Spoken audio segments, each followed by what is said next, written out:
Welcome to All Mixed Up.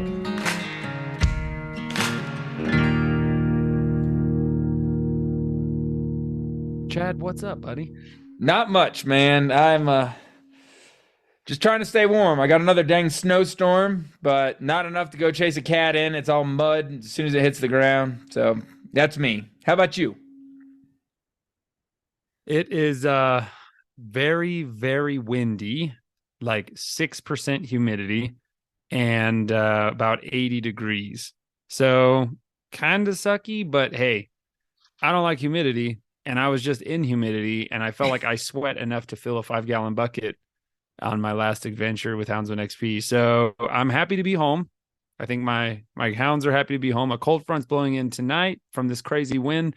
So it's supposed to be like 30 degrees in the morning and it's going to stay cool for a couple days. I think I'm going to get one last hurrah with my entire pack until I have to switch to Salukis only from the warm. So I'm looking forward to it, man. I am. And I'm glad to be home. I as you can tell, I look a little haggard. I was run pretty ragged in the last 3 days, but man, I had a good time. I can't wait to hear all about it. I got a million questions. Dude, just shoot from the hip, bro, because I'm still electric, man. All right. I can't stop thinking about it. Yep. Well, here you go. Right off the bat. What'd you think of like traditional cur leash and catch dog hog hunting? You know, it's different from a lot of the other stuff, but like, what's your take? Dude, so it was fun talking to all these guys. First of all, huge shout out to the East Texas crew. Danny, Dustin, Yimmy, Henry, London, Riggin. All you guys are awesome. Thank you so much for hosting me. You guys treated me like family. I felt it. And I really feel like, man, it was just incredible. It was so fun talking to everyone over the course of the 3 days because, you know, I was like, hey, I've hunted pigs before with all these weird ways because of All Mixed Up. You know, I like to go out and kind of experience off the wall or unique forms of hunting with dogs, you know, thermal sight hound hunting and thermal rifle hunting and all this stuff, night vision, you know, the lead in traditional style. I'm saying that with air quotes. I freaking loved it, dude. So the build I mean, up straight off, oh right? man, well, first of all, it's during the day, which means a lot to me, dude, because I love, hey, plot twist. I love talking to people.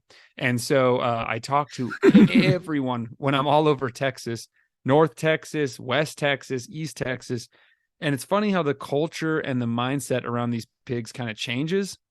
But one thing was I've kind of gathered is a lot of people are like, you hunt pigs at night because during the day you can't find them. And I remember I kind of mentioned that to Danny last year when I was there with Dustin and Danny, and he was like, they don't disappear. Yeah. They're there. That's what the dogs are for. And I was like, this is my kind of guy right here. Like, you know, and I get the limitations of hunting, why you have to hunt at night for certain styles of hunting. I get that. That's when the pigs come out and they're in the open, and that's what sight hounds need. So no disrespect, obviously, to my sight hound brothers. I just really, really love hunting during the day. And I'm going to say this straight up. I love unhooking a bulldog, dude. Yeah. yeah, of course you do, man. So fun, man. The way they can just build up that tension. And Danny's dogs had a handle on them. His bulldog, Rubble. Yeah, Rubble, man. He was just like not dragging me through the woods or choking himself out or anything, man. He just walked so good to the bay. And he stood there. I mean, he was pumped, dude. We both were. I swear my electricity went through the leash and connected to his head.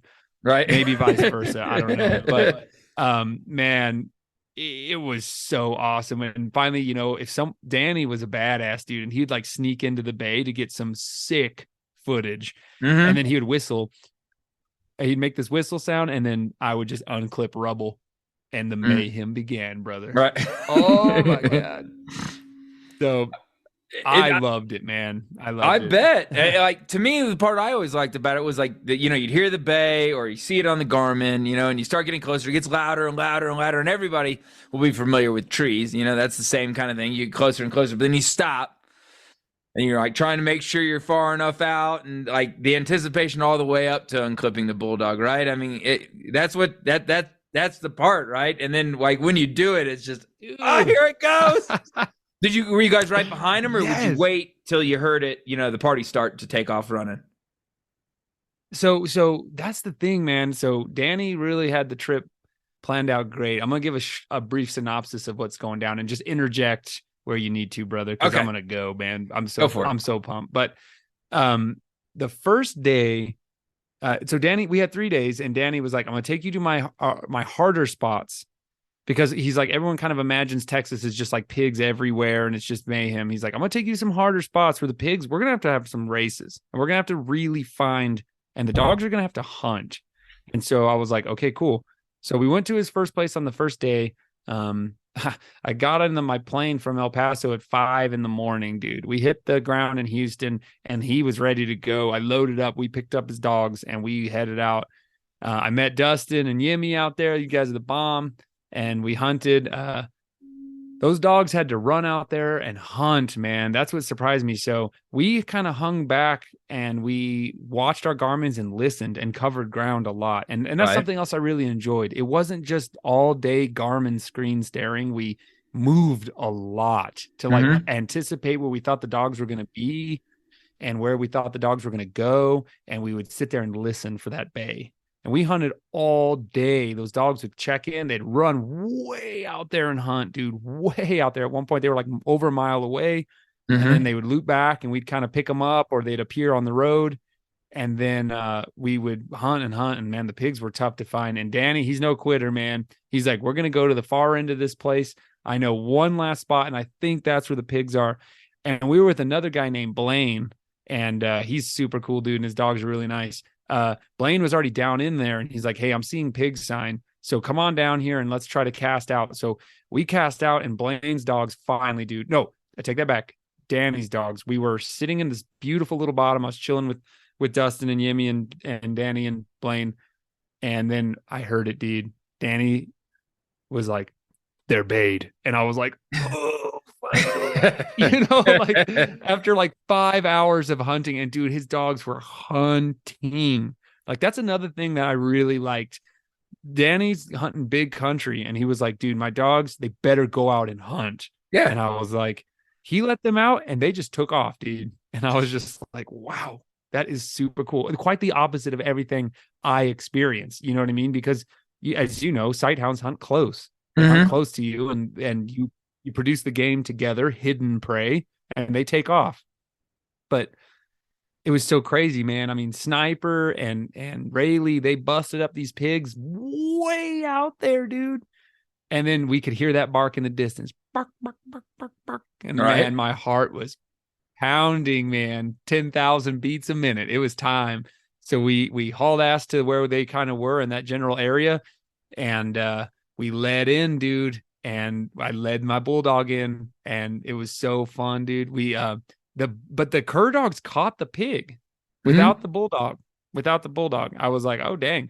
And that's the first thing I'm going to say. Cur dogs can be way tougher than I expected. They really Way can. tougher. They know, veteran ones know, some of them are just feather soft, and some of them are straight catch dog. I know a guy that bred blackmouth curs, and all of his curs would bay, and he had a blackmouth cur that he leashed in like a bulldog. And it was just a blackmouth cur. He'd get 300 yards out and unclip him in a catch vest, and he'd run in there and catches like it. So they can vary, based off the lines, but it sounds like he's got bay dogs that will catch when they know they can do it. Is that kind of? Yeah. I mean, he had a kind of an assortment, but he stays away from rough cur dogs, which, hey, I was thinking a lot about our talk with Python Cowboy, because Python Cowboy really likes rough cur dogs. And I can see why, because those races can get a long way. But, Danny and all them kept saying over and over, man, I'm a good luck charm, because, dude, they got on those pigs and they shut them down in like 200 yards, you know? So I was like, great, this is awesome. I'm all spoiled. His curs caught this pig. Is about the size of a javelina, but it was a cool, man, because Danny's a pig hunting wizard. He was looking at the Garmin and he could hear the barks, and he was like, it's probably a group. And he's like, this was so funny, dude. He was like, go to the bay, Seth. And I felt like running, man, dude. I just took off. Like I was rushing through the brush at like full speed. Right. And I was running through this really beautiful open patch.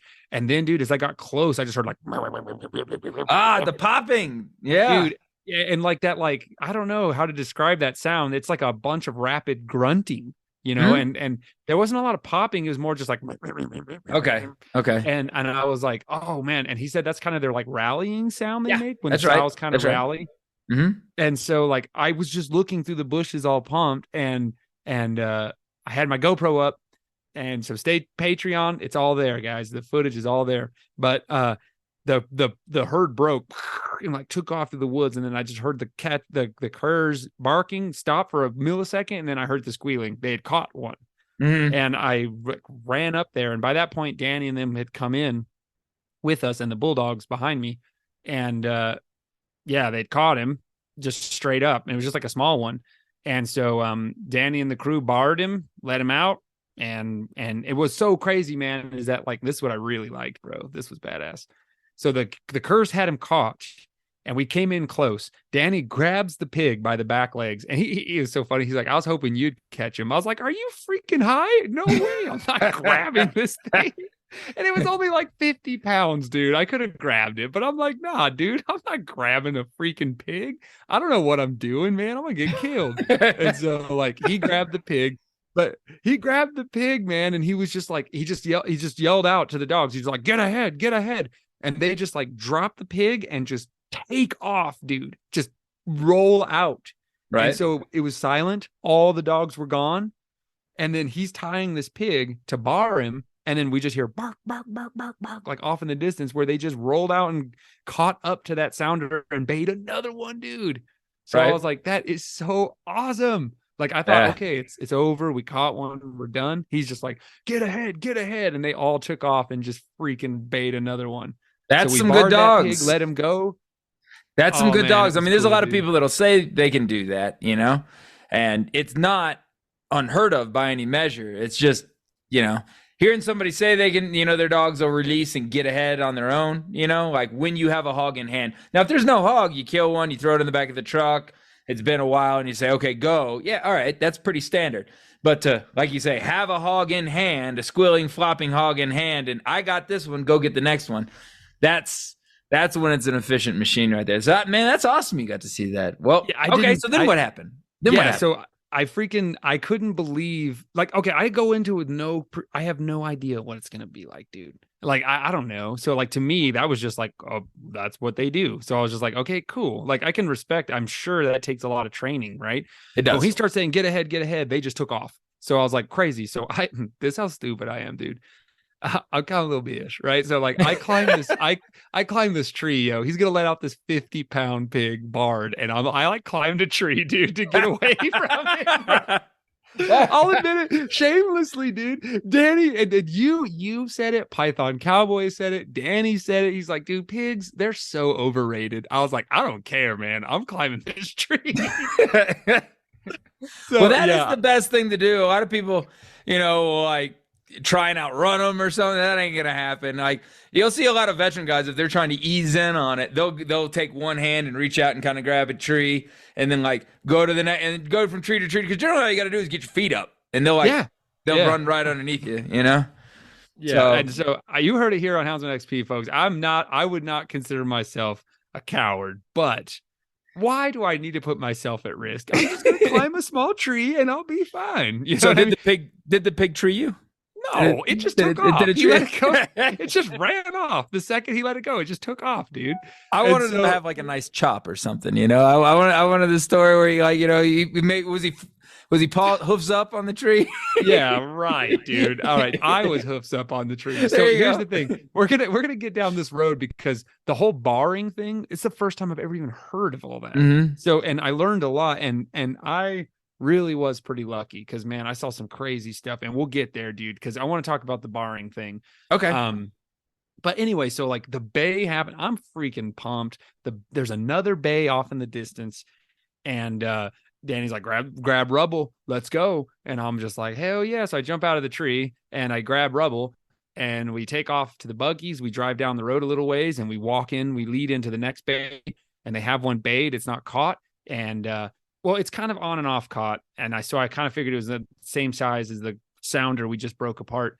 Anyway, he's just like, let Rubble go. And I was like, yes, like I really wanted to let the bulldog loose, you know? So I unclipped Rubble and sent him in, and that was badass. Dude, pit bulls, bulldogs are so badass, dude. I don't know. What is it about them that has that like mystique? Is it because they're warriors? Is it because they're gladiators?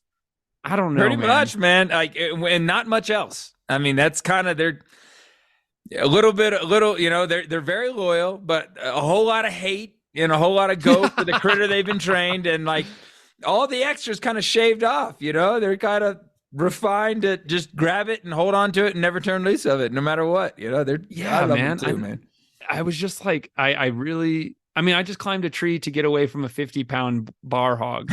And then this thing is like looking at a 400-pound pig and is like, yeah, I'm going to take you on, fool. Like with head my on. face. With my face. I'm going to bite you in the face, and with my face. Yeah. Yeah. So yeah, I agree, man. Anyway, there's something very, I don't know, very alluring about leading in those bulldogs. I don't know how to describe it. It's just cool, man. So anyway, we catch that pig, and man, we forgot our knives at the truck because I was so pumped. This is the problem, man. I get so excited that I think everyone else does too. And so as soon as the buggy hit, we all just took off towards the bay. Right. We forgot our knives. So man, that's the luckiest pig in the world. We just let him go. We couldn't do anything to him. We would have probably taken him out of the gene pool, but we didn't have any ability to do that. So Danny just called his, because then, dude, it was late in the day, and I was like, hey, Danny, like these were long races. He's so nice. He was like, we can keep hunting if you want. I can tell him to get ahead. And I was like, nah, let's call it for the day. I was like, I'm hungry. And then also like, man, we got a lot of hunting ahead of us. Let's save your dogs. So he's like, all right, cool. So instead of telling him to get ahead, he just told him to stick around, and they just stand there. They came off the pig, and then his cur dogs just kind of stayed there and circled around and just kind of stood there. And then we let the pig go, and we just called them, and they just came with us back to the buggy and loaded up. And we took the bulldog back and loaded him up, and we called it for the day. And that was my first taste of like coming into a bay. And dude, that was just like dipping your toes in the water, because it got way crazier. So we ended up catching 17 on the whole trip. Wow. Nice. And yeah. So we caught 2 on the first day, 2 on the second day, and then 14 at Pigapalooza, man. It was Pigapalooza. Dude, he's like, I'm taking you to my favorite spot on the last day. So anyway, that was super cool. So long story short, man, it is awesome. Awesome. Yeah. Yeah. It's I like to talk about the walk-in too, you know, and I know you've been referencing it a bunch, and like how to quite describe it. To me, it's like, as you're walking in with the bulldog, either pulling on you or walking respectfully, I'll take either. You know, I like them to be well mannered. You know, but at that point, you're you know, I actually find sometimes if the dog's pulling a little bit, you get hung up in the bushes a lot less. Whereas, like, I've had some that were like hyper respectful, and they were like heeling beside me, and they ended up on the wrong side of the tree like every stinking time, you know? So it's almost like, pull a little bit, a very little bit. Don't pull me off. I want I'd like for my wife to be able to pull them in, you know, leash walk them in, but I don't want them so slack leash that they get hung up, you know? But then my point though is, like, as you're coming in, as you're getting close enough to wherever you let that particular catch dog go from, what distances? I mean, he might not have even cared. It might have just been case by case, but did he have a set distance that he liked to turn loose from? So here's the thing, man. Walking into the bay actually isn't as easy as you'd think because of the tangle of brush. And I'm gonna say it right now, dude. East Texas brush sucks, dude. I mean, like the briars. So day 1 was a dream. We caught these pigs in a cattle ranch. The understory was clear. I was able to literally run at full speed up to the bay. That was awesome. Mm-hmm. The second day, we're hunting in a swamp palmetto thicket, and so Danny was like, we're not going to catch a lot of pigs here, but there's big pigs here. Okay. And so I was like, okay, cool. And so the walk-in varies between like a dream come true to a total on your hands and knees nightmare getting slashed. Dude, my arms are so cut up, man. Yep. And I wore a heavy Wrangler shirt to kind of slick off those briars and claws. And it still tore me up, dude. And I'll be honest, I wasn't being super careful. I was really excited and kind of rushing through the brush, just protecting my face mostly. Yeah. But Yeah, I also, man, at Pigapalooza, I walked in on a bay. It's so stupid, man, because I thought I was getting better. It seemed like every time I walked into the bay to try to get footage, because Danny was like, "Go ahead and get footage." So I like snuck up so I could try to get footage of the bulldogs attacking the pigs, and I was like, every time I was in the wrong spot, or I just couldn't get the right footage, or I couldn't see the pig very well. I could just see the curs running around. So like then I was like, I'm gonna get a little ballsier and try to get really close. And dude, one of the times at Picapalooza, they had this big boar. It was super. I walked into the wood lot and I could smell that stinky dude. And I Yeah. was like, oh man, there's a boar in here for sure. And I wasn't even close to the bay yet. Anyways, I came around the corner in the bay. I was like on my hands and knees, and I came out into this like little clearing, and I was looking right at him, point blank, dude. He was like 30 feet away from me, staring right at me. And he bolted, man. He Yeah. bolted. I broke the bay. I was like, dang it. And I knew when I saw him, I probably screwed up because I was trying to get too close because curs were like whizzing around me and stuff. Like, oh, Yeah. I was super close. So, patrons, I was trying to get some great footage, but I screwed it up. So, there is like a happy medium. You do have to kind of like sneak in on the bay. I thought the dogs had him. I thought a bay was like they had him bayed, like he's gonna stay, but nah, dude, they'll break No, bay they all could the break time. away whenever they want to. It's like a Yeah. the linebacker. They'll have 2 or 3 dogs hanging off their hind end. Like they can Yeah. choose to stop. But if they see a human, a lot of times, especially if they've ever been caught before or pressured really hard, they're gonna go if they can. Even with like 2 curs hanging off their hind end, they'll just drag them through Yeah. the bushes. And that's the thing, man. How easily he just plowed through that brush was pretty impressive, man. Those pigs are badass. Again, I'm saying it here first, but superior life form status, I feel like feral pigs can really give hares a run for their money. They're incredible animals, man. They're Mhm. badass. And so what sucked is they stopped that big boar quick, and then he just ran. After he saw me, he was like, no way. And he took off. It took him almost a mile to get him stopped again. Mhm. So yeah, I was like, dang, I ruined that. But everyone was super cool. They didn't care. But anyway, yeah. So back to day two. These are Okay. like, it's like swampy bottomlands, very Mhm. moist, sludgy water. I didn't, Yemi told me straight up. He's like, anytime there's palmetto thickets, it's gonna be like swampy mud. And so I Mhm. was like, this ground was like 80% palmettos, man. I was like, oh, dang it. So we hunted quite a while before we finally got into the pigs. The dogs really had to hunt like long ranges. Sniper ran like 5 miles, dude, before he Mhm. finally got on a pig. And he was ranging out a long way. Anyway, we caught this huge bar hog.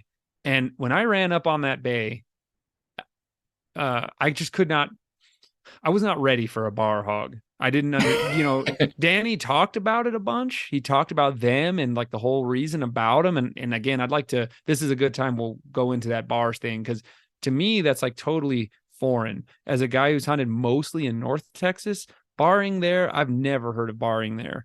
And here it's like normal, like people bar all the time. Mhm. And so that's like totally an acceptable and normal and very widely practiced thing. I mean, every property we went to, everyone's like, bar them. And we're just like, okay. And I Yeah. mean, that's just what do.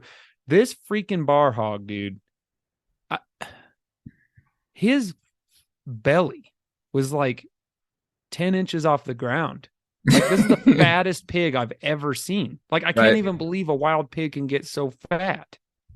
They And don't. he That's didn't. all that's all life is to them. Then it's getting fat, man. Yeah, the phrase was they take their mind off ass and they put it on grass. Yeah. That's the thing.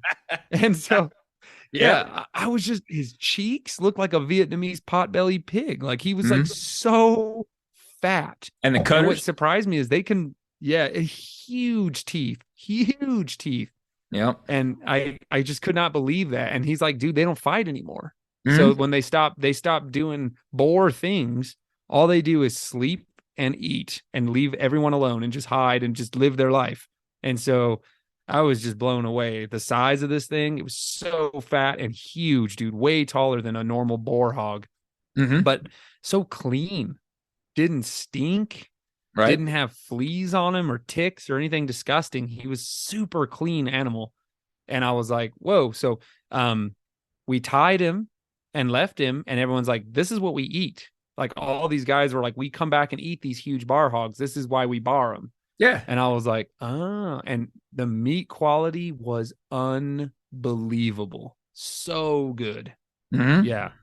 So they do a lot of cool stuff, man. I was really, really impressed with the herd management. You know, they mostly finish sows off. But if they have a particularly beautiful pig that has like beautiful markings, or like we caught one that was black with ice blue eyes. Right. How cool is that?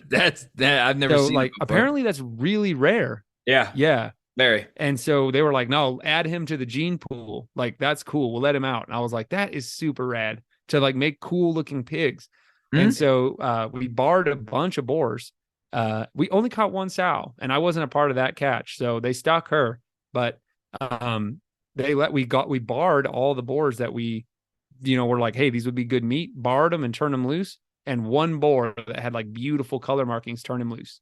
Intact. And then otherwise, yeah. Yeah. Intact. Yeah. Because they were like, hey, he'll make cool pigs, like cool, beautiful looking pigs. Mm-hmm. And so I was like, that's rad, dude. Why not? And I think, I got my interviewer hat on and I asked, I said, why? Why can you in good conscience let pigs out? And they're like, well, around here, it's not super duper ag. It's like all piney woods and palmetto thickets. Like they're not causing this crazy economic damage that they are in North Texas, where it's like tons of ag. Right. And so in North Texas, they're just like kill all of them. But they're just like, no, they're a resource that we manage just like a deer herd. That's right. And so we bar. Yeah. And I thought that's really cool. I really like culture. I love the cultures of people, how they change throughout the world. And I thought that was rad. I mean, they're breeding beautiful, cool looking pigs, and they're putting out this extremely highly valued meat resource that cannot reproduce and contribute to the overpopulation of the wild hogs. And then years later, they come back and they harvest him for meat. And it's like 350-pound fat ass bar hog, like just chilling in the dirt, like I couldn't believe it. It was so cool. It's paid dividends back. It's like an investment. Yes. It's like a 401k. Yes, exactly. And so we caught that bar hog, we tied him, and we're like, hey, we'll mark him, we'll come back for him. And so then we loaded up the hounds, we took him back up to the truck, and we let him rest. We took him back to the buggy, let him rest, and we hunted all day. We caught another monster bar hog, monster bar hog. But they were like, I got pictures of them, dude. They're like barrels on like a foot tall legs because their stomachs are so fat. And we turned him loose. We were just like, nah, we'll cash out this bank account later, dude. Right. We already got one big bar hog for meat. Let's just let him go. So we just let him go, man. I was like, that's really rad, actually. And the landowner was like, I love bars. The landowner was like, bar every boar you catch. We love bar hogs. We love eating them. And so just bring us meat from bar hogs and we're happy. And so that's what we did. And it was really rad. So different strokes for different folks. I'd never even heard of Danny can bar a hog really quickly. It's a quick operation, isn't it? You think you gotta like, we need an overhead light and set up a table. No, you could do it on one leg if you're good at it. How fast was he at it? 10 seconds. Yeah, there you go. 10 did seconds. He go back through the same hole, or did he make another cut? Two slits. Okay. Yep. Yeah, some people go through, and I don't think it really makes that much of it. But I don't know if they'll cut one out and then go into that same hole and then off to the side to get the other one, so that there's only one. Oh, okay. But I honestly, the first thing they're gonna do is go slap it in a mud pit anyway. I don't think you're saving it. Exactly what Danny said. Yeah, it's there you go. Great minds think alike, Danny. He's like, the first thing they do is go stick their butt in mud. Like I was like, so he's like, you slash, squeeze, cut, slash, squeeze, cut, and then spray some silver spray on it if you have some, and let him go. And you didn't bite it? He wasn't squealing anything. He was just like, nah. Yeah. He was just like, and took off. So nobody bit it. Off, nobody bit it though. No. Oh no. Oh yeah. No biting, dude. No biting. No biting, dude. Oh god. No biting, dude. They didn't try and get you to bite it off, huh? Oh man, I'm gonna have to talk to them. No biting, brother. Absolutely not. And you couldn't pay me enough to bite a pig's freaking testicle, dude. That is, or what? Yeah, what are the tubes? Absolutely not, dude. I was climbing up a tree from a javelina-sized wild hog. You think I'm gonna bite one's balls, dude? Are you crazy? You're right. So anyway, that's hilarious. Yeah, and I was like, I asked the guys around the pig. I was like, "Hey, would you rather be barred or just killed as a boar?" And it was so funny the answers I got. Chad, would you rather be barred and turned loose or killed straight up? It depends on the circumstances. Like, is there an option to like fight it out to the death? I don't want to just be executed, you know. But like, I need a third option. You got your chance before the bulldogs. Yeah, I guess. They told me ahead of time, like, hey, if you get caught, one of the two is going to happen. Then I'd probably just fight it out personally. Oh, I'm going to say it right now, dude. I'd rather be a bar hog, and I'll tell you why. Because once you're barred and you're stupid like a hog, you don't know any better. So you're just definitely. Your brain chemistry changes. Yeah. And you're just like, now all of a sudden, I just want to eat and hang out. Yeah. You know, I want to watch the Gilmore Girls, eat chocolate, and hang out. You know what I'm Gilmore saying? Girls. Oh my god. And so yeah, that's fine. That's cool. That's anyway, funny. Yeah. So the second bar hog we caught had an ear tag, dude, or someone had tagged him. Like numbered or like, was it a clip or an actual like cattle tag? Like a cattle tag. Okay. Was it? And here's another thing. Here's what's funny when you really get into some folks managing them. They'll actually do the bug repellent tags. You know, so they're numbered and they actually have, you know, whatever you'd say. I don't know, insecticide, is that the right word for it? You know, but like a treatment. There you go. Whatever. And it's still not going to keep them all off them, but it'll help with the lice and a bunch of other stuff, you know? So like sometimes you'll even get numbered treated tags, ear tags on them, you know? That's pretty cool. Other folks notch them. You know, did they notch any? Yes. We had notched hogs ears. Yes, some of the bar hogs had notched ear tags. And that's like a little ears, signature. Sorry, notch ears. Yeah. Yeah. And that's a little signature, you know, and there's some overlap in like highly populated areas, but for the most part, you could tell where Jimmy notches his and Fred notches his, you know, and so on and so forth. And it kind of, it's really neat when I barred this hog, you know, like this is one I did, you know, like, so that's kind of neat. And so, it was also really cool because Danny's kind of a pig wizard. And he was cool. I'm gonna apologize to him right now on air. I asked thousands of questions. I'm sure. Not Seth. No, what? I know. But every time we'd get a bay, I'd be like, "What do you think it is?" Like it kind of became like a running joke. And dude, I'll give him credit. He was right every time. And you can just tell by the intensity of the bay. You know, the barking and the way they worked it. You know. Yep. Okay. Good. And that's so awesome. I was like, I was super impressed with that. But anyway, so we wrapped up day 2. The dogs were pretty sore. Blaine's dogs didn't run quite as much as Danny's, but they still covered some ground because he got there a little later in the day. And Blaine's dogs actually bayed both of those hogs. So thank you, Blaine. I'm glad you came, brother. We were just in the wrong place, and Blaine let out in good spots, and his dogs were really nice. They did their job.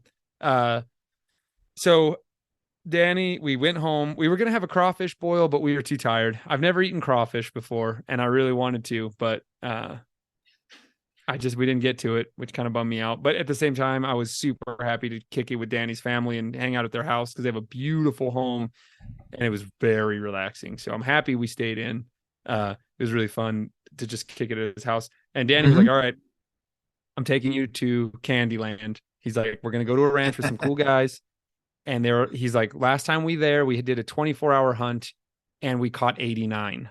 Oh, yeah. Them boys are busy, huh? Yeah. Nice. He's like, literally, you're tying and running to the next bay as fast as you can move. So, I was like, oh my gosh. So, okay, we get to Candyland in the morning. I'm tired but pumped.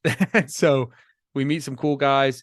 We meet Henry, we meet London, we meet Riggin, and we go out there, we start turning out dogs, and dude, I mean, we have a bay in like 5 minutes. So it was run up to the first bay. If you guys remember on the Insta stories, I'm pouring sweat I literally could not post the stories fast enough. I walked into we got into the bay. Okay, everyone, I want you to imagine this with me. This is a cattle ranch. It's beautiful, rolling, gorgeous rolling meadows, and then these stands of like super thick woods in like a circle. So they're islands of heavy timber with like watered bottoms surrounded by these gorgeous open pastures. So we can just like haul ass in our buggies from one bay in this crazy wood patch to another. And so all day long, they're just overrun with pigs. Their meadows are totally rooted all up. And so we haul ass to the first wood lot. We get out. I lead in rubble. This has become my favorite thing to do is lead rubble in. So I lead in rubble and then they're like, all right, turn him loose. I turn loose rubble. He catches the first hog. We run up. It's a boar hog. I can't remember what happened. You know what? Honestly, I didn't stay for the aftermath. There was so much help there, and everyone was so cool. They were just like, just go, Seth, go to the next bay. Run, Seth. And I was just like, yay. And so like, yeah, I didn't have to do any work. And I'm sure a lot of the listeners already know, but guys, make sure you're hunting with lots of young people because those young guys, like, they were more than happy to do all of the heavy lifting, and what great hosts they were. I didn't have to lift a finger. They were treating me like a correspondent for 60 minutes or something. I was just, I'd get there. The first pig, this guy, London, like jumped on this thing and just, I don't know what happened. I just took off running. And so he jumped on it and caught it. And then they were just like, go to the next bay. Cause the dogs already had another group bayed. Some of the dogs didn't have to even be told to get ahead. As soon as the bulldog hit, they let go of the pig and just took off. Mm-hmm. And so I went to the next bay and they released some bulldogs on this pig, and the pig broke bay before the bulldogs got there. And so this long foot race happened. So there's a GoPro footage on the Patreon page of me just like running through the woods at like full steam ahead, running. I felt like a freaking thoroughbred. I was like, this is going to be good footage, man. I like jumped this creek. It came out all cool on the GoPro. Very nice. But anyway, it's so stupid. So I get to the bay. I get to the catch. The bulldogs caught the pig. They're way faster than you would think, pigs and bulldogs. And the bulldogs actually caught the pig. And I got there. I was super sweaty, so I wasn't going to run to the next bay yet. And we got there. And again, man, they tied that pig and barred him and then let him go. And then we go up to the buggies, rest. And then, man, there's just bays everywhere. I mean, there's dogs just this woman, I cannot remember her name. It's Riggin's mom. I cannot remember her name to save my life, and I apologize. She had a lot of really nice dogs. And dude, she's just like, I got 4 bays. Pick which one you want to go to. And I was just like, okay. I look at the Garmin. I'm like, that one. So we just like go to that one. And then I run in there and they had bulldogs, and they had this old bulldog. Henry had this old bulldog, and it was like an 8-year-old bulldog, and that thing, it did not care, man. Like you could tell it was showing its age. I mean, its back legs were not as strong as it once was, but just a fearless warrior. I mean, absolutely fearless, you know? Right. I don't know. I was telling you about bulldogs. There's just something about, I gravitated to those dogs, and man, we unclipped him and he ran down there to catch this big hog that bayed in this big boar hog bayed in a river, like in a stream. And he jumped down into that water. And I don't know what it is, if the pig kind of like the boar like saw him and kind of zeroed in on his intense body language or what. But those two just ran at each other and met in this creek at full steam ahead. Both of them just boom, hit each other. And of course, the pig is way bigger and stronger. But right. Dude, that old boy got rocked, jumped up, and just smashed into that pig like nothing even happened. And I was just like, got him caught? Got him caught? Yeah, he had him caught. Yeah, dude. Awesome. And I just had great respect. I was like, dude, this old boy, man, he's like the equivalent of like a 60-year-old man. He's just like, give him to me. Let's do this, you know? Right. It was sick, dude. I was just blown away by their bravery, their intensity. I don't know, man. I just like bulldogs. They're cool. So anyway, he got the pig caught, and then Man, this guy London, I was on the bank. I'm not getting in the water, dude. No, I'm sorry. And this guy just ran and jumped on the back of this pig and just started going to town on him. I was like, this guy's a badass. He's like on its back, just bah, bah, bah, and just going to town on it because it was a dangerous situation for the dogs. They caught him in the water and the curs were piling all over him. And that's how apparently dogs get hurt. Yeah, so no like, bulldog there to hold the head. So it was just cur dogs. They had the bulldog there, that old one, but he's really old. Yeah. And he's like, I didn't want to take a chance and get a cur dog hurt bad. And so he's just like, I had to finish the pig off. But man, that kid is a badass, man. He's tall. He's like 6'5", and he just jumped on that sucker and started going to town on him. And I was like, I am so glad these dudes are here. I was useless, man. That was a big boar. And I wasn't going to grab him. Hell no. Like, I don't know what I'm doing, dude. I got to the point where, anyway. The Houndsman XP Podcast Network is powered by Cajun Lights. All of your lighting needs for hunting can be taken care of at Cajun Lights. They have 3 models of cap lights. I'm going to run through them real quick. You've got the Rougarou, which is their high-end light. If you're a competition hunter and you got to find that coon up in a tree and it's all riding on finding that coon, you'll want the Rougarou on your head. Next is the Bayou. That's a pretty standard light, but it's got packed with features. It's got multiple colors. It's got walking lights. It's got the red, the green, the amber. It's all built in right into that light. And then you have one of my personal favorites, the Micro Gator. The Micro Gator is an ultra lightweight cap light. It's got all the features of a white light, red, green, and amber. I've used this light for everything from finding bear tracks early in the morning to coon hunting at night to working on plumbing in the house, changing tires on the side of the road. My truck doesn't leave the driveway without a Cajun light in it, and that light is the Micro Gator. Every Cajun light is durable, made from the highest quality components, and it is backed by Cajun's top-rated customer service. Check out Cajun Lights. You can go to our website at houndsmanxp.com, go to our sponsors page, hit that link, it'll take you right to Cajun Lights. Check them out. They got a lot of stuff to offer over at Cajun Lights. That's one of the things that can, like you say, that can happen, especially if the dog's older or tired, like the bay break, like you said earlier. Sometimes if you lease the, unclip the catch dogs and they're on their way in and they break and then run another mile and then, your catch dog's there but tired, they can control the head a little less, because that's one of the main points of the bulldog is to grab the ear and hold it. And as long as something's holding that head still, relatively still, they don't have the freedom of movement to throw those tusks around, and that's when your cur dogs get hurt, And if the bulldog's tired or older, sometimes they'll walk with the hog a little bit or move with them, as opposed to if he's fresh, he's going to lock on and just hang and pull his hardest and, try and control the head and prevent the range of motion, that can get your other dogs in some trouble. So, it wasn't just to put on a show. He probably was, stepping up, Oh yeah. And that's the cool thing. These guys were so humble and cool. All of them, every single one of them. I felt like nobody was there trying to look like a badass.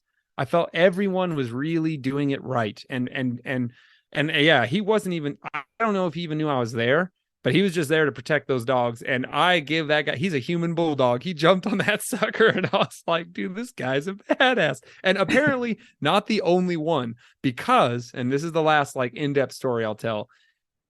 One of the bays we didn't get to, one of Danny's dogs, Sniper, was off running around. He's a recurring name, as you can tell. Sniper's a badass. So Sniper ran off and was hunting a different section of the ranch with some other dogs. And they bayed this hog. And this is just one of the ones we didn't go to. We got a call, and this is when I first met Riggin. He was like, they caught this monster bar hog. And I could tell on the phone, just the way they were talking and on speaker, that they were extremely excited. And they were like, this bar is the craziest thing I've ever seen in my life. You guys need to come. So we were like, oh, dang. So instead of telling the dogs to get ahead, we called everyone in, let them rest for a minute, get some water. And we brought the dogs in. We hauled ass over to where they had this big bar caught. This kid Riggin jumped on this bar and killed the bar. It was so fat that his blade had trouble getting through to the hog's vitals. Yeah. But he obviously succeeded. Mm-hmm. Chad Reynolds. This bar was over 400 pounds, and its tusks looped around and came through its cheek and into its jawbone. Yeah, that's a big one. He's been around for a little while. Danny was like, I've been hunting pigs for decades, and he's like, this is the biggest bar hog I've ever seen. And like everyone around was like, you're good luck, dude. I don't know what it is, but like we've had more crazy stuff happen this week. And this thing, I posted pictures, guys. It's all on the Patreon page. It was on the Insta stories. Those tusks look like handles. You could like grab onto them and like pick up his head. The tusks grew into his jawbone, so you can see the hole like through his cheek. And this thing, you couldn't even get a pin raised pig that fat. I mean, you could, but like, I mean, it had an 8. So we butchered that. Obviously, we butchered that pig for meat. Yeah. 8 inches of belly fat, dude. 8 inches thick. There you go. Anybody make lard out there? Any work with that, or did they put it to the side, or heck, they probably had pins, you know? And well, I don't know. He was dead, obviously. So I don't know, man. I don't know. I have no idea what they did with the meat, but everyone was very excited. Let's just say that. Everyone was like, oh my God, these are going to be the best, like meaty, juicy. I mean, it looked like a cow's footprints. I mean, its hooves were enormous. This was a giant animal. And its belly now. Dude, I know. I really was blown away. And there's a lot of jokes, Chad Reynolds. There's a lot of jokes about you on the so I interviewed Danny, obviously, and we talked, and he's making fun of you. Not making fun of, I'm making fun of, but he's they don't eat boar hogs there, bro. What? No. Well, if they got the bar hogs all over the place and they're spoiled by choice, and that's not a bad thing. Not like they're, I'm just saying if they have all the options, then yeah, why not? But he's like, you can let Chad and the Florida guys have all those boar hogs. Is that right? Oh well. You'll hear it. Each their own. They sure as heck know what they're talking about over there. But yeah, it was amazing how clean those bar hogs were. I honestly, I'd prefer to eat a bar only because I was taught by Texans. So I see a boar hog and I'm like, ugh. But I would like to do this, Chad. Let's catch a huge, nasty, disgusting, rank boar hog. And let's cook him, dude. I want to have my mind changed. I'm an adventurous eater. 100%, man. It's too easy, too easy. So anyway, we'll have to make it happen. I would love to. We killed that last monster bar hog. And then anyways, guys, we caught 10 more pigs. I had in this episode too, you're going to hear a short interview with my buddy Riggin. He's 15. He's out there. He's been hunting since he was a fetus, quite literally. But he's a cool kid, man. I was so glad that boy was there. I was calling him the American Eagle because we got up to this catch. And I was so glad that kid was there, man. I was beat from running around in that heat. I'm just not used to that humidity. And he had 2 bulldogs that you could walk in. They didn't need to be led. They healed with him, and then he gave them the command. Yes, off leash. Good, cool stuff. Nice. Yeah, and so I was really impressed. One of his catch dogs. Well, I'll let him explain. It's really cool. And so I have it on film again, but he just led those dogs in. And boom, they got this pig. The pig broke bay. The bulldogs ran him down and caught him in the water. By the time I ran around, got out there to see what was going on, this kid had already stripped down to his skivvies and jumped in there and caught that boar hog by the back legs in the water. And he was wearing underwear that had American Eagle, like huge in bold, like on the waistband. So I was like, this kid's the American Eagle, man.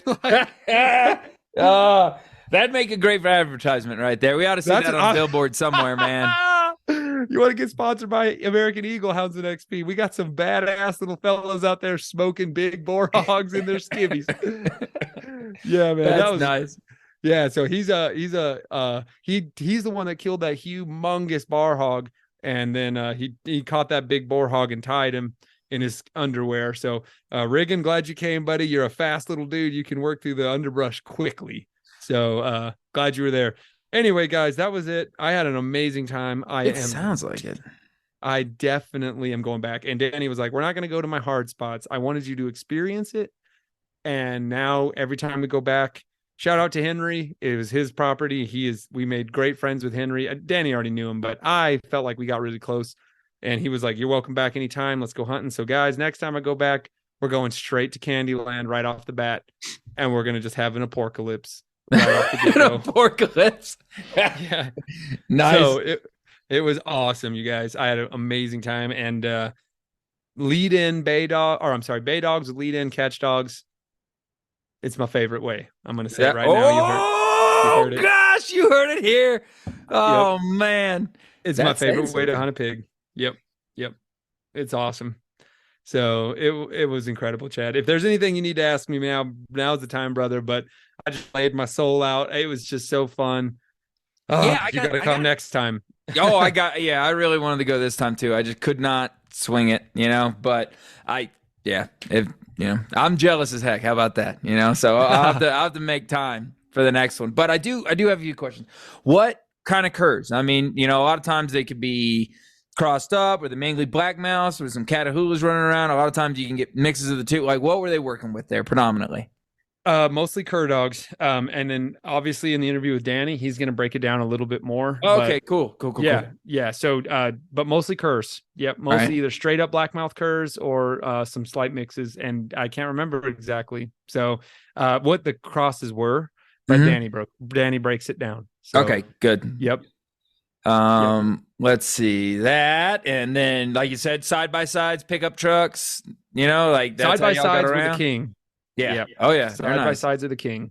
You see some cool rigs, because you see some brilliant, like glory, full redneckery on some rigs. Sometimes some of them are super clean. These guys, But every now and then you see some contraptions. Mine used to be hanging off the sides of 4-wheelers, where I'd have like 3 or 4 dogs buckled down to the front of it, and into the back as well. It could be pretty glorious. These guys had some sick rigs, man. They had Can-Am Defenders with nice metal dog boxes, and shout out to the bulldogs again, riding on top, clipped in. Some of them clipped in, some of them not. Some of them just rode up there, but they rode all day on the tops of those rigging boxes.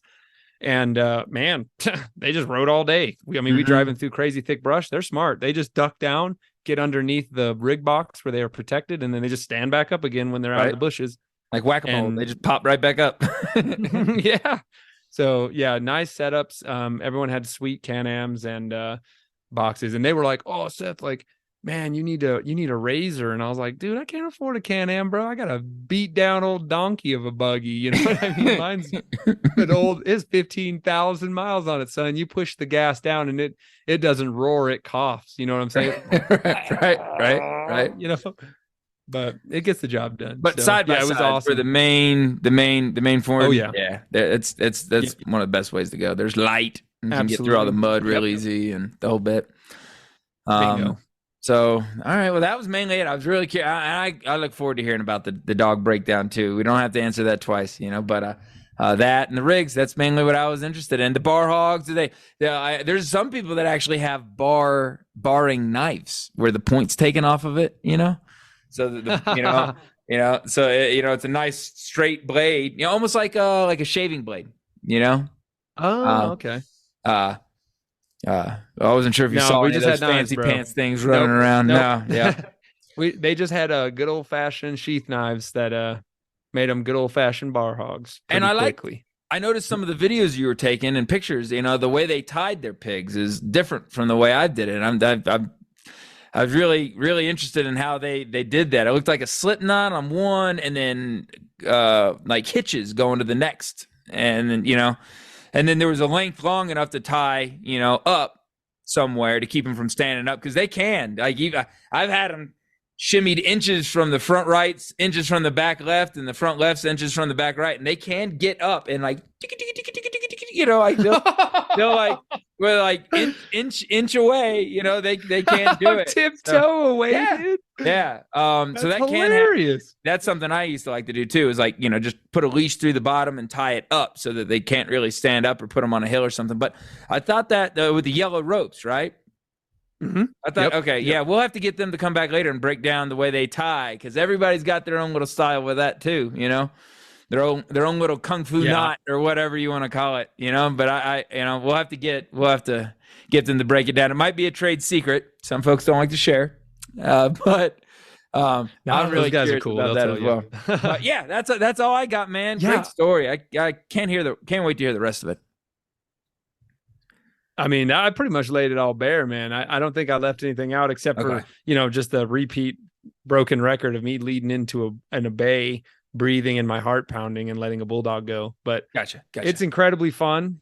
I'm going to openly admit, definitely in my top 4 favorite ways to hunt with dogs, period, like of all time. Yeah. So far that I've experienced on these really wonderful travels I've had. It was amazing, and I'm definitely coming back. So love the footage. If you guys love the footage, there's going to be a lot more coming, and maybe Mr. Reynolds will be standing next to me, and Chris Powell too.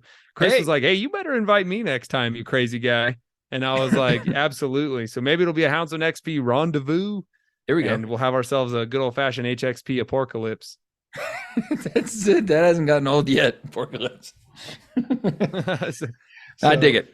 Anyway, guys, I say, hey, let's roll in and let Danny Butts himself I interviewed him, and I worked hard to make sure that my recap won't be a broken record. So you guys, I asked him a lot of questions that I felt like I really wanted to hear from an expert dog man and pig hunter. So let's hear it. Me and Danny Butts coming back. I'm going to tell everyone now, we were going to sit down and record in his house. We got home late every night and we were freaking exhausted. So this was recorded on the way to the airport. So there will be a little sounds of traffic in the background, but I hope you guys can still enjoy it hearing from Danny Butts himself. And just quick shout out again. I think this is really important.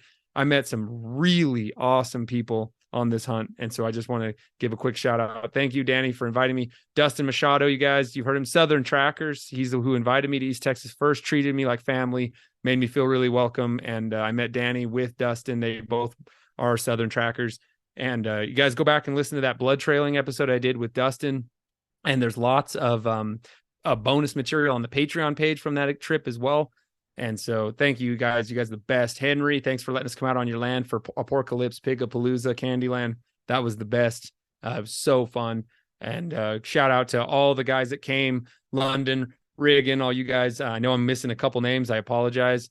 You guys are awesome. And you guys made it a great time and really showed this dusty New Mexico desert rat how fun it can be in the Palmetto swamps. So without further ado, folks, let's roll right into Danny. And thanks again, everyone. You guys, I'm going to start this off by just saying this trip was so epic, so crazy, so pigorific that we're going to have to record on the drive to the airport. So there's going to be some road noises, I'm sure. We're going to just have to deal with that. We were going to sit down and record last night, and Danny was like, no, because tomorrow is going to be even more epic. That was today, and today was freaking crazy. I can't even... Dude, today was so fun. It was a good time. Good time. I can't believe how many firsts you guys had with me here. I feel like a lucky dude. Yeah, you were very lucky. Everyone, not everyone gets to catch listed bars and blue-eyed hogs and teeth that wrap back into the hog's jaw. Yeah, you heard it here, you guys. One of these bars we caught, its teeth like wrapped into its own jaw, like into its molars. Both sides, very rare. Okay, I got lots of questions here. Houndsman XP, you guys, there's a lot of pig hunters in the house, and I get it, you guys. This is very, very fun. I'm going to ask some simple pig questions. I want to get everything laid out. Sometimes with these interviews, the terminology, some people can get lost. So let's break this down. First off, what is a listed hog? Listed hog is a striped hog, like a hamp. It's a Hampshire hog.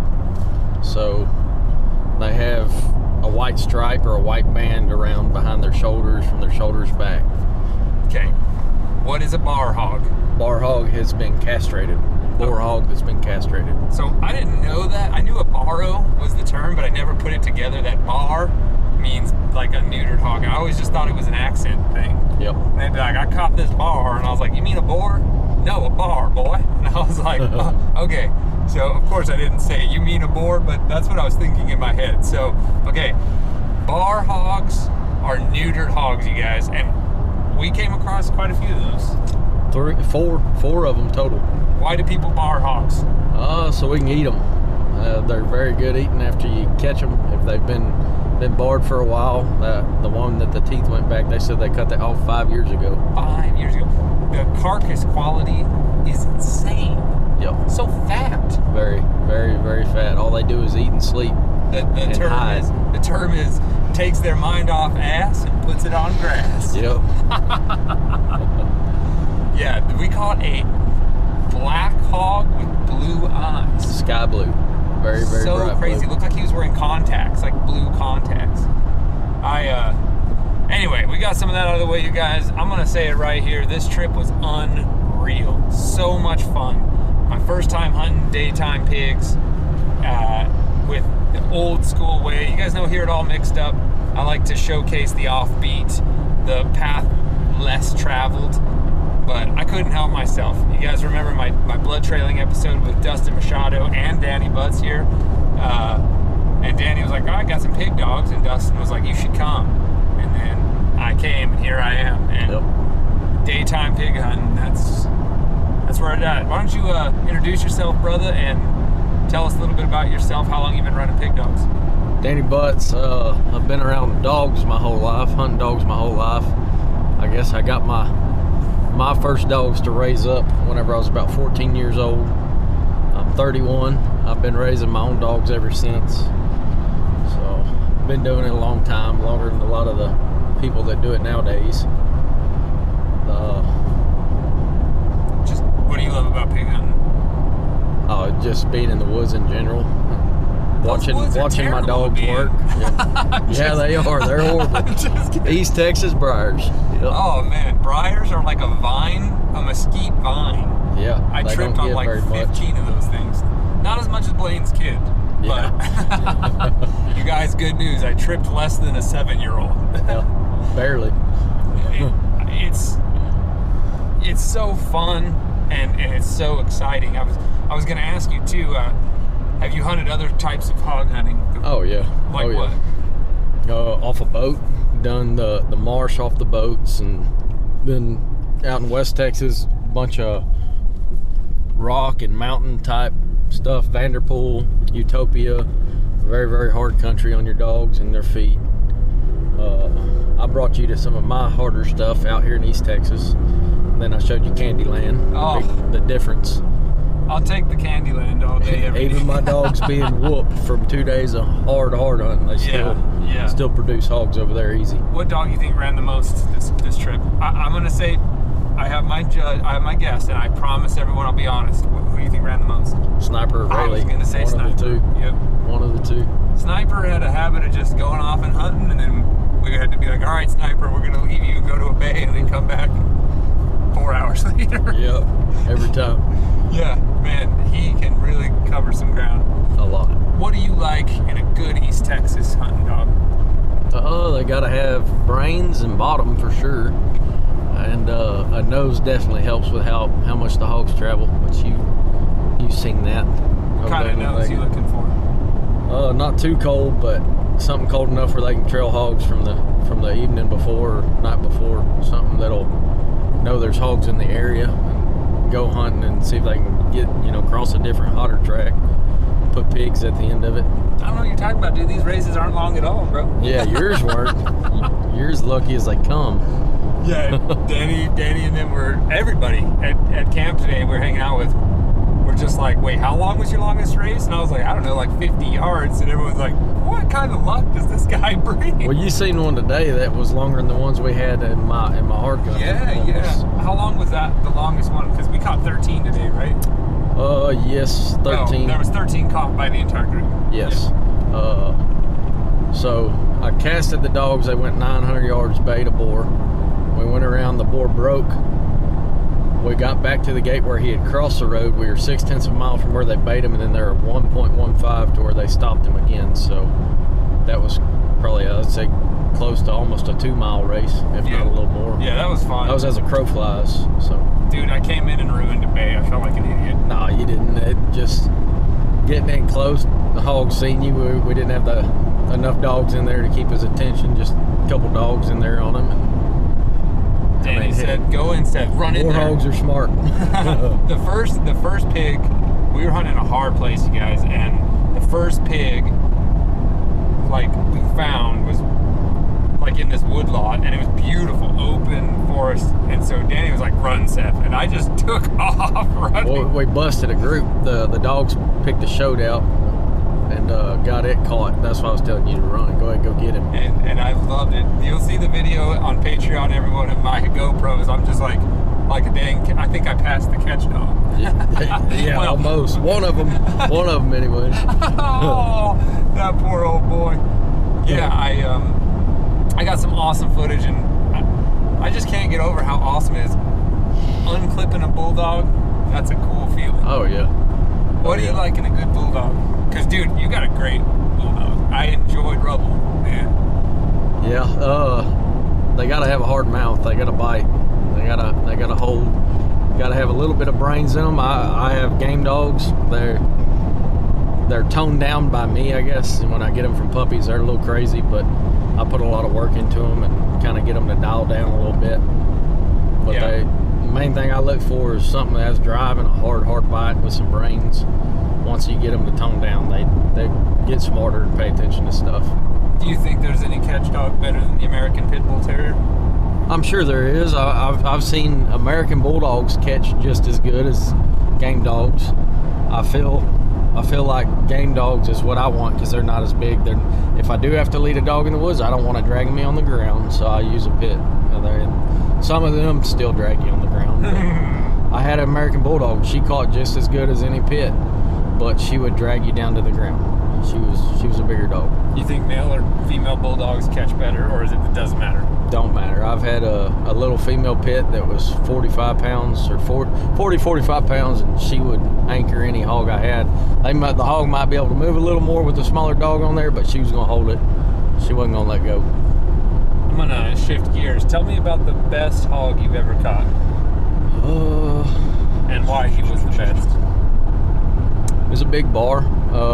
Everyone loves bars. Yeah, and he wrecked some dogs pretty good. The biggest one I've ever weighed that I caught with my set of dogs was 393. It was a bar. We ran him for a couple hours. Wait, a fat ass bar can run a couple hours? Oh yeah. Really? Boar hogs can run. Yes. There's people out there who say they can't. They'll run just as long as any boar hog. If that hog knows what a dog is, it knows it's got to run to get away from it, and they will do that. I guess all bars do, because they didn't become bars magically. Yep. They know what a dog is. Some people catch them in traps and bar them, but a lot of them are dog caught and barred like that, so they know what a dog is. That bar we caught today, Henry said he barred that pig 5 years ago, and yeah, they caught him with dogs. 5 years ago. He had an ear gone. Yep. That was a dog caught one that he had caught with dogs 5 years back. He barred him, and the hog had a top wetter missing on one side, and the other side was going away or whatever he said. I guess decaying or whatever. He said it looked broke, and that's why those teeth curled back into the jaw. Yeah, right. So that was crazy too. One thing I've really noticed is the like real like variability in the quality of their teeth. Some pigs have like super clean white tusks, and others have like nasty rotten teeth. I always think it's age too. Older hog usually has blacker looking at the bottom by his gums, nastier looking teeth. A lot of young hogs got, teeth not near as bad as an older hog does, I guess. You think they eat a lot of meat, these pigs? Yeah, they'll eat dead animals quite a bit. They're pretty nasty. Yep, we've out there where we went today, I've actually caught a boar hog where they dumped the dead cows, and he smelled like a dead cow. Yep. My friend says pigs. All right, I'm gonna ask you another question. My really good friend says pigs are so ugly because they eat skunks and rattlesnakes. Can you confirm that? I ain't never heard that. I've never heard that. Man, I totally interrupted your story about catching that huge bar. You said you ran him a couple hours and then. Yeah, so I ran that one a couple hours, got him bayed, and then he stayed bayed finally. But by the time we got permission to go where we had to go, which is in the lease next door, I got a hold of the manager. We went off in there and got it caught. It was probably 2 hours he was bayed, so he was fresh again. 2 hours. And he whooped some dogs pretty good. What gets a dog hurt the fastest? Because you taught me so much about bay etiquette and bulldog etiquette. What gets dogs hurt? Hunting. So if you have a set of dogs that ain't rough, that'll still help catch when the bulldog gets there, but you put in a dog that wants to be rough, that's not going to hold. If it goes off in there and tries the hog, that'll get the dogs that ain't rough cut up pretty bad. Because those dogs will think it's a bulldog trying to hit. They'll try to help catch, and then they ain't got nothing holding on but them. So you can get your stuff wrecked that way. Define a rough cur dog, because I heard that a lot this trip. Not because people really had them, just because everyone was talking about them. So years back, I had a bunch of rough cur dogs that I could kick down 2 or 3 cur dogs and catch big bars like we caught this weekend. And I went through a lot of dogs that way, but I had a pretty good set of rough dogs, and 3 cur dogs would catch a 300-pound bar, easy. And they would get cut up. I'd be out of commission for a while, but I switched it up just because more people were getting into hog hunting. Hogs were getting harder to find. Hogs were running harder. Back in high school, me and my buddies used to get out of school. We would go after school, hit a block of woods, catch 2 or 3 hogs, and go to the house.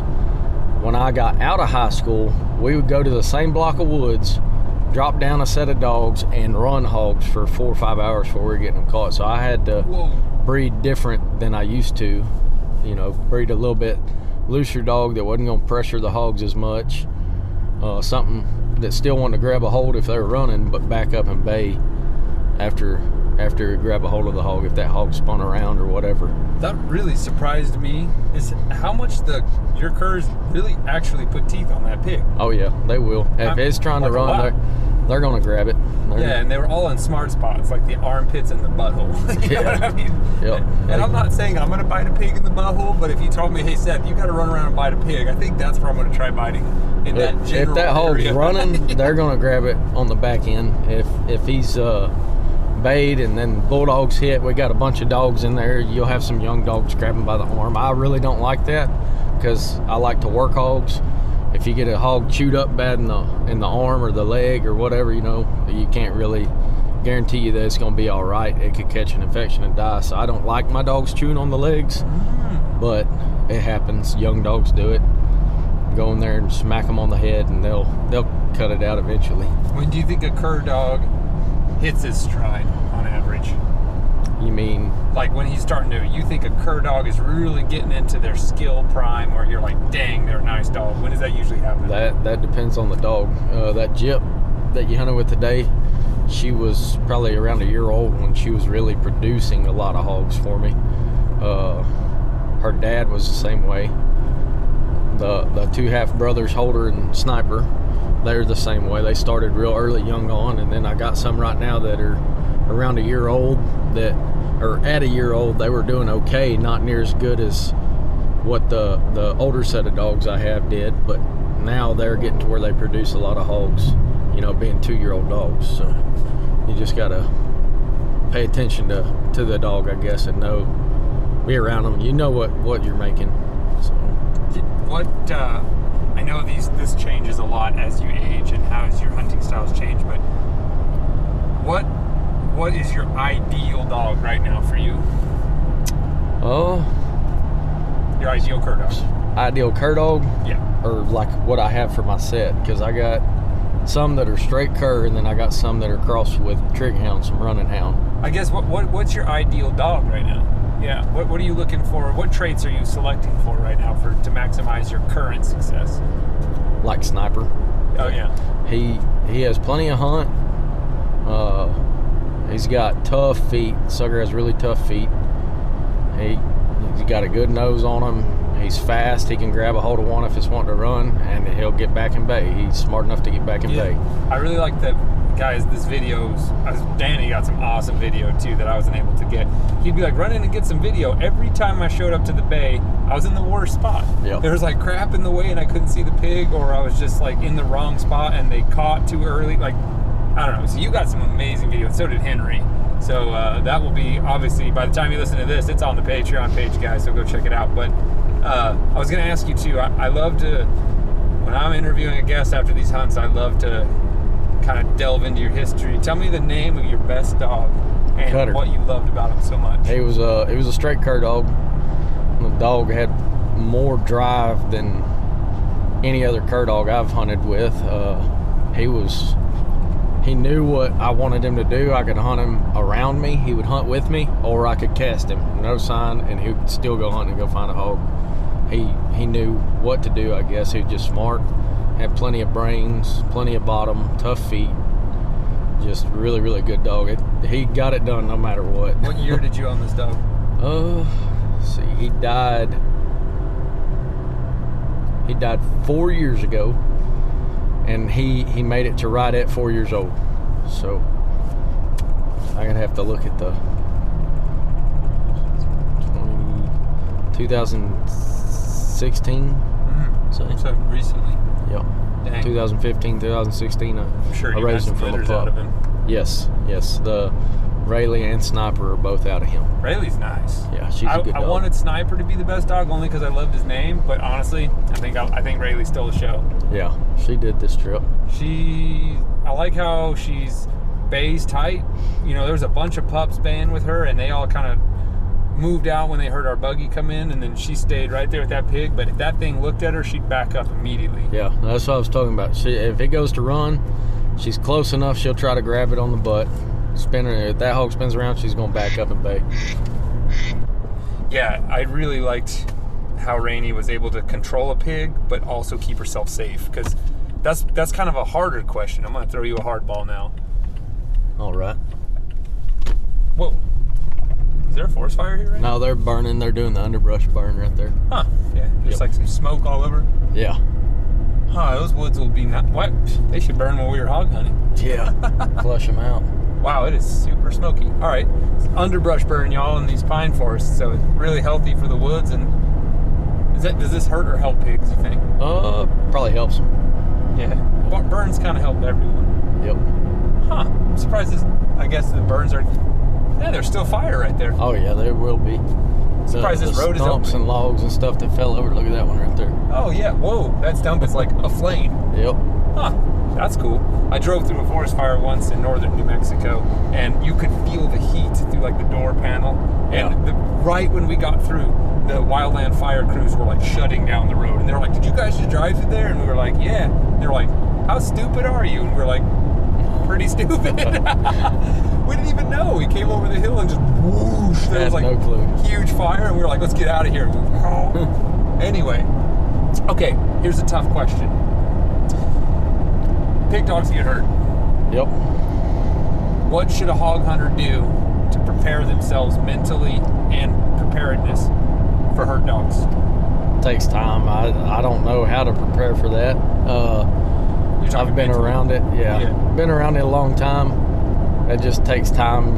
I don't know. I guess develop a way to just get over it and push a new one to try to be as good as the one you lost, if it was a good dog. This is not me saying this is a veterinarian saying this, but I will confirm you're a pretty good self-vet. Yes, very. That seems to be a really good skill to have. You have to. Doing hog hunting as much as I do, you gotta figure it out. I was shown a lot of stuff from an old man that I've known for a long time. Whenever I was younger, I would call him up. "Hey, Mr. Robert, I got a dog cut down. Will you come help me?" "Yeah, Danny, bring it over." And I'd go over there and I'd just help him. And in that, I learned a lot from him. So, what is the most common injuries to a hog dog? I've put guts in a lot of them. I put guts back in a lot of dogs. You think that's really muscle common? cuts are probably the most common. Yeah. But as far as like bad injuries, I'd say guts, and then a lot of muscle cuts are. Yeah. I only saw superficial skin wounds on most hog dogs. And you got lucky because we caught some hogs with good teeth. Dude, that one, I liked what Riggin said. Waspy. Yeah. We caught one that I feel like was actually real waspy. And yeah, no dogs got... Oh, that's not true. That's the one that hurt Rayleigh. Yeah. Sharp teeth and a fast whoosh flick of the head. My dogs get orthopedic injuries, toes, wrists, that kind of stuff. But skin injuries are only from barbed wire. But I mean, every hog dog I saw out there, he's got a couple nick scars, you know, getting nicked by a pig. Yeah. And do you think they learn over time to stay safe? Do you think pups get hurt more? I've had pups. Starting them in the woods is hard. Like if you don't show your dogs a lot of hogs at your house or in a pen or something, then starting them in the woods is hard because they don't know what they're doing yet. I've shown puppies pigs at the house, smaller hogs, and then took them to the woods, got them hunting. Dogs get in there, get bait on a big hog. They go in there and get a little close, get hit. So puppies, they get smarter as they get older for sure. They figure out you can't get that close to them. This question is one that has been raging in the Houndsman XP community after our episode with Python Cowboy. You're going to hear it first right here. Secondly, on Houndsman XP, are big boar hogs good to eat? No, no, they're not. I don't care what anyone says. I do not eat a boar hog. I have in the past, and it was down in South Texas. A guy made poppers out of his backstrap. I could smell it, but it didn't taste bad. He claimed that if the hog didn't stink, you could eat it. I still don't do it just because I'm not going to do it. I have bar hogs and big sows that I can go catch and get plenty of good meat off of if I need meat. It must be a Texas thing. I prefer a bar hog over any hog. Not a boar hog, no. I was trained. All my masters were in Texas, so they were just like, boar hogs are disgusting. They're not for eating. Can you eat one? Of course. Are they preferable? No. But everyone says bar hogs are where it's at. Yep, bar hogs are where it's at. All right. So the meat don't stink, don't have that musky smell. Python Cowboy Chad and the Florida crew, you guys need to give us some good convincing on why a big boar hog is good to eat. You ain't gonna convince me. Keep your boar hogs. You can have all the boar hogs you want. I will say the carcass quality of those bars was unbelievable. The fat on that big one that we caught today, he was probably close to 400 pounds. And how thick do you think his fat layer was? I'd say 4 inches. Oh, and when they were shoveling out his guts, like pulling them out, gutting him, the caul fat around his organs, his kidneys were like white. You know what I mean? Like surrounded. I could not believe how much belly fat all those bars have. They were fat, if not fatter than any pin bar I've ever seen. Yes. Raised in a pen. That's just eating, sleeping, and hiding in East Texas. What do you think? Finding a feeder that a guy don't hunt a lot but keeps going, and he sits there and eats off that sucker. Do you think that the barring culture here is pretty big? Yes. Yes, I do. I've never even heard of a wild bar hog in North Texas. Never heard of it. And I got here and everyone was all about it. Yep. The place I took you today, they don't do it a lot over there, but they will do it when they catch a good boar hog for barring. You ain't tore up bad by the dogs or something. They'll cut a hog out there every now and then. On my leases, almost every boar hog I catch, I cut unless the people want them removed. And then I will remove them and I will go kick them loose in another spot and I will castrate them. I will cut their nuts out. Pigs are so tough, dude. Very. Cut his nuts off and he's just like, all right, whatever, no squealing, nothing. Yep. He's just like some of them squeal pretty bad, and then you'll have some that just take it like a straight man, just not a peep. Yeah, man. Pigs. Those are usually the ones that get up and try to eat you up when you let them loose too. They'll put you up a tree quick. So we, again, footage on the Patreon page, guys, but we let a pig go, and this is the last real topic I wanted to cover because there was a lot of questions I wanted to pick your brain about, and I've already asked you most of these, but are you afraid of pigs, or do you think their reputation's way overblown? Reputation's overblown. I'm afraid of pigs. I've been in a big group of hogs, and yeah, they'll rally up on a dog. They'll hurt a dog pretty good, but you go off in there and hoop and holler and usually bust that group out and they'll scatter. They're not going to come after you and attack you like people say. Now, if you have one bayed and you go off in there and get close and it's just a mean boar hog, yeah, I've had them run you up a tree and try to get you, but they're not just going to come to you if they see you 50 yards away and just try to tear you up. Have you ever had a close call letting them go? Oh, yeah, a bunch. So they can tear you up. They can. That's me probably cutting his nuts out. He's probably pissed off. Wait, probably. Yeah. He's not trying to give you a hug. Thanks a lot. Yep. Yeah, we let a bar hog go. So there were some lucky pigs on this trip. Oh yeah. We let a fair amount go because one, we forgot our knife on one of them, and then the other two were bars that were just like, all right, go grow up, keep living. Get bigger. Get bigger and fatter. But man, you didn't have to convince me too much to climb that tree and quote unquote get footage. When I kicked him loose, he turned around and looked at me like he wanted to come to me. He thought about it a second, then he turned around and went the other way. He didn't run off. He kind of walked off. Yeah, he walked off. He gave you a good thought. And he knew he was the man right there. I was going to go up that tree if he come to me. I saw you shimmied up that tree like a damn squirrel. Yeah. Yeah, it was funny because everyone was like, Seth, find a tree and climb. I'm like, dude, all there is are these long, skinny pines. How do you climb one? And you climbed it pretty fast. Yeah, you got to shimmy up that sucker. Jump and hold on. What I climbed. Hope your feet are higher than his mouth. You called it Yopine? Yopon. Yopine. Yep. How is that spelled? I really don't know. Yopon? I don't know. Yopine. Yeah. Yopon. Okay. I thought you guys were saying Upine. No. Okay. Nope. Yopon. The palmetto thickets. Is that a preferred habitat for pigs? Oh yeah, a lot of hogs like palmetto thickets. I don't like baying in palmetto thickets. Why? Hard to see the hog, and then they can hear the dogs coming, the bulldogs coming. You heard how loud it was when you kicked the bulldogs loose and running through the palmettos. Very loud. I'd rather bay in a briar thicket or pine thicket, that is not crazy loud when you kick the bulldog loose. A lot of big hogs are smart and they'll leave. What's the ideal place to bay a pig? Not in a fake world, fantasy world. Where is the best place that you can bay a pig commonly? I like a dry river bottom area, big old oak bottom, something that's open. The bulldog can see it. When he runs in there, he can pick his shot. He ain't got a chance of getting caught up in vines and the hog coming to him, meeting him there. Oh yeah, that would. I like the bulldog to run in there pretty easy and pick his shot. Where's the worst place to bait a hog?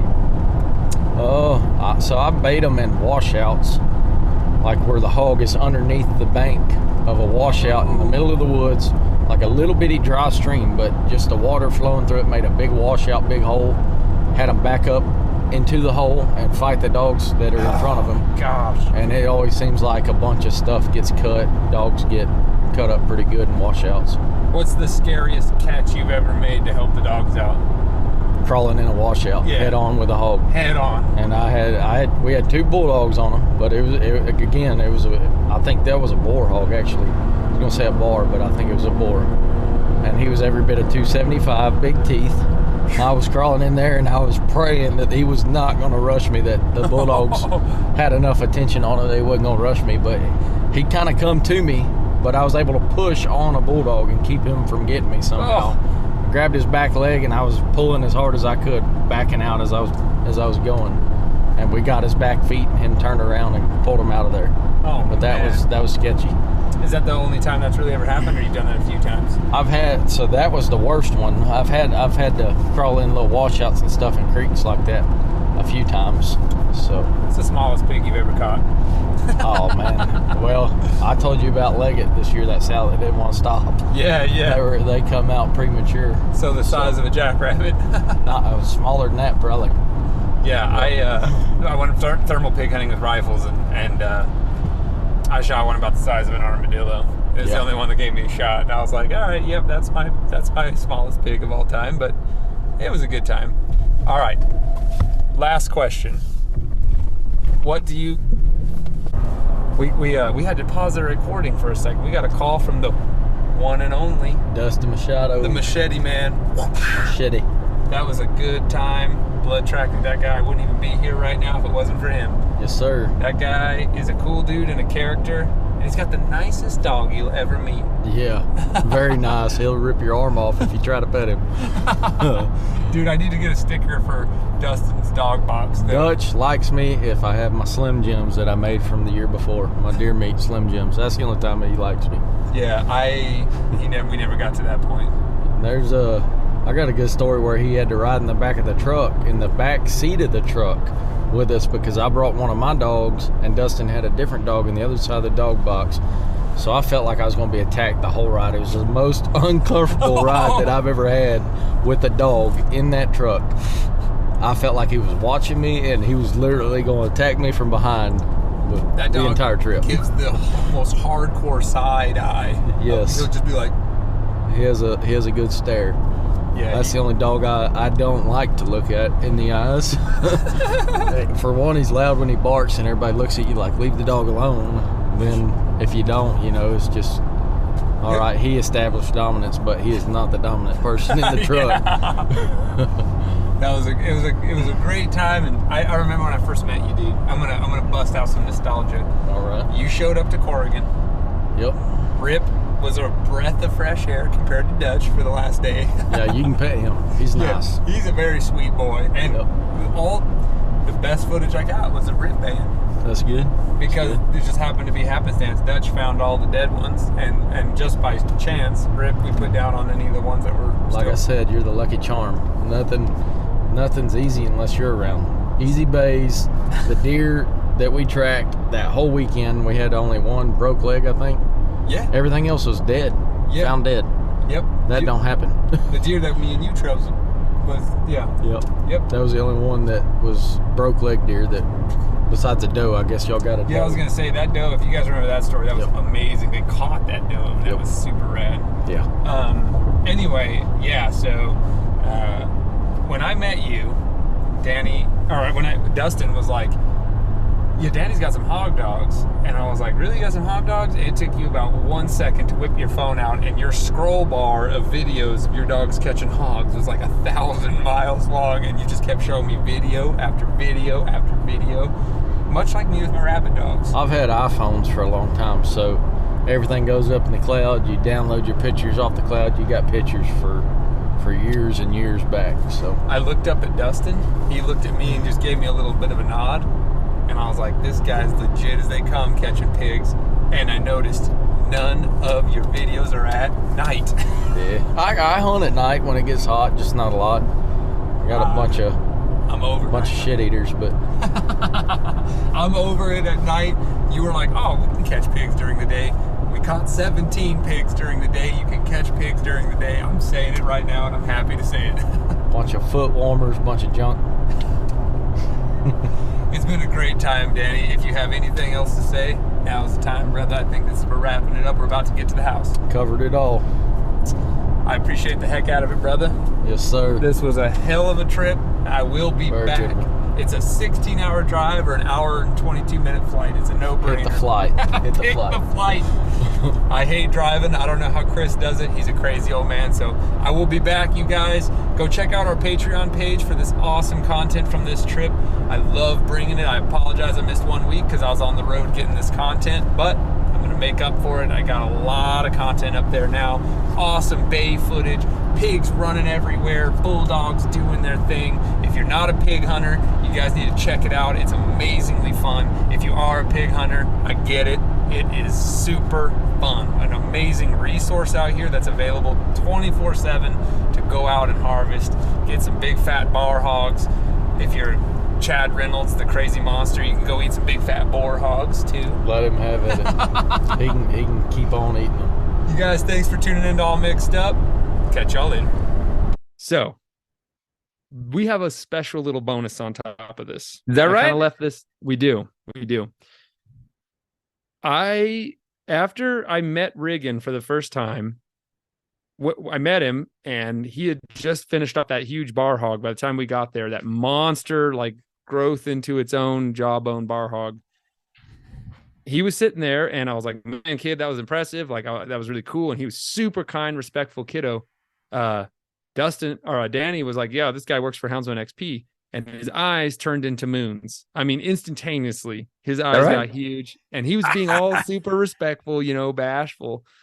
And I was like, hey, you want to be on the show? And oh man, that made my heart swell. You know what I mean? He was so excited, but he was being all respectful to his elders. He's like, I don't know, and I was like, no, come on, we'll talk. So this is tailgate talk style, you guys. I always like to lead into my favorite question to break the ice is tell me 3 things you like about a good whatever. And we have a short little 10 minutes with Riggin here, you guys. So I wanted to throw him on to the main episode. So shout out to you, buddy. You're a little warrior yourself. And I had a great time hunting with you, man. You got a bright future of houndsmanship ahead of you. So let's just roll right into me and Riggin inside the tool shed, cooling off from that hot, humid East Texas sun. That's awesome. We just got done hunting here in East Texas, and I got the American Eagle with me. Why don't you introduce yourself, brother, and then I'm going to ask you 3 things you like in a good cur dog. Introduce yourself to the Houndsman XP world. I'm Riggin Lane. I'm 15. I like to hog hunt and duck hunt and everything else in between. Yeah, you're running around out there. I'm glad you came. This kid had his clothes off faster than I could run to the bay. There's a hog in water, and I just looked up, and he went from in jeans and a t-shirt to just underwear in like, what, 5 seconds? Yeah, sure.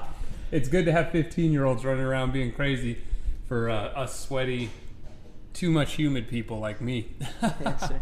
Tell me 3 good things you like in a bay dog. One that's got the want and the drive to do it just naturally, just being a puppy. They just, you let them out in the yard and they're gone. They're just chasing butterflies and baying anything they see. And then you want one with drive, and you want one that's athletic that will go all day and just really just has the heart for it. 'Cause, it don't matter how athletic your dog is, how fast he is, how muscly he is, how anything. If you don't have a dog that has a love and a passion for it, you won't be able to beat that dog. It's just not gonna happen.